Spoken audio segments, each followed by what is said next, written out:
j'entretiens une culture, j'entretiens un savoir-faire et j'espère le passer, ce savoir-faire. Alors bien sûr, ce savoir-faire, il change tout le temps parce que voilà, on n'est plus au chalut fait en chanvre et compagnie. Il y a plein de choses qui changent. Mais il y a quand même un savoir-faire qui, le don du marin, enfin, c'est quelque chose qui se touche pas, mais qui se passe. Et que ça soit avec ses enfants ou avec un jeune, il faut lui donner cet amour et ce respect du métier qui fait que quand on a ça, après on sait faire. Et parce que la technique, tout ça, après tout le monde peut l'apprendre, ça c'est. Mais après, comprendre le métier, comprendre la mer. Et moi, je respecte ce métier et cette mer parce que tous les jours, quasiment, quand je dois me remettre en question sur ce métier, j'espère que des jeunes auront la chance de faire métier comme moi je le vois. C'était la génération de transition.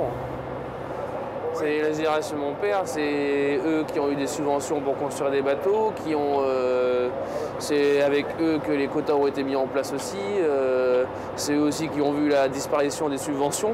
Et maintenant, nous, on est là, on est en plein début d'une nouvelle génération où on se pose un peu de questions, savoir comment ça va se passer.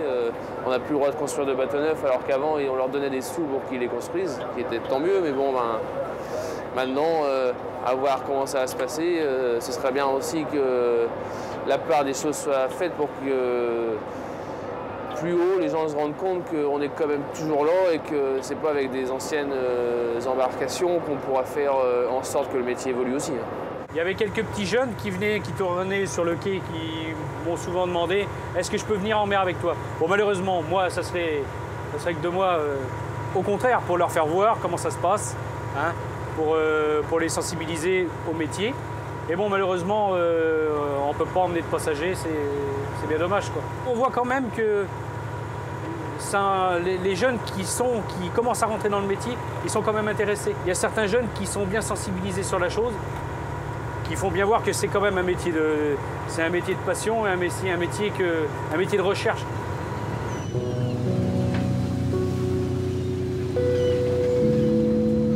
Je suis installé jeune, tout d'abord parce que j'ai eu certains patrons qui m'ont fait confiance, qui m'ont donné la part de leur navire. Ça m'a beaucoup aidé à progresser et à prendre confiance en moi. Je me suis installé à 22 ans, aujourd'hui j'ai 31 ans. J'ai investi dans notre bateau au bout de 6 ans. C'était pas l'envie que j'avais peut-être au départ, et là dernièrement j'ai pu faire un bateau neuf. Le bateau actuellement, le Lagon, il a 5 mois d'exploitation, il a été lancé le 31 janvier. C'est un projet qui a duré 2 ans, un investissement de 850 000 €. Bon, c'est un pari sur l'avenir, hein. C'est un gros investissement. La langoustine, voilà, ça va être du 25-30% de chiffre d'affaires. Donc on peut pas négliger, c'est pas négligeable. Et donc c'est un projet sur 15 ans.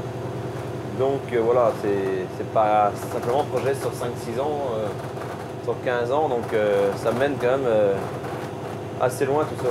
J'ai 2 garçons, mais mon premier ne fera certainement pas la pêche. Il est venu voir, il a vu, il n'a pas aimé, bon bah ça c'est comme ça. Et j'ai mon deuxième gars, Grégoire, qui lui est venu et qui lui a beaucoup aimé par contre. Il est un peu comme moi, il est très malade en mer. J'ai commencé comme ça en étant très malade. Mais il y a je ne sais quoi qui fait qu'on veut retourner quand même en mer. Et lui, Grégoire, c'est comme ça. Il veut absolument retourner en mer. À titre d'exemple, l'école, c'est pas son fort. Et un motif de punition quand il travaille pas assez bien, c'est de lui dire, bah voilà, si je lui supprime sa console de jeu, bon, bah, ça passe. Par contre, si je lui promets qu'il ne viendra pas en mer avec moi cet été, pour lui, c'est vraiment une grosse punition et c'est vraiment quelque chose qui tient à cœur de venir. Dès qu'il est en vacances, sa première question, c'est est-ce qu'il peut venir à la vente avec moi pour mettre les bacs sur le tapis, les bacs de langoustine, pour venir juste nettoyer le bateau avec les gars. C'est vraiment quelque chose, pour lui, c'est vraiment presque vital. J'ai l'impression que c'est vital pour lui d'avoir un bateau. Il n'a que 11 ans et aujourd'hui, il est déjà dans des questions de perspective. Il se voit déjà à la barre de ce bateau.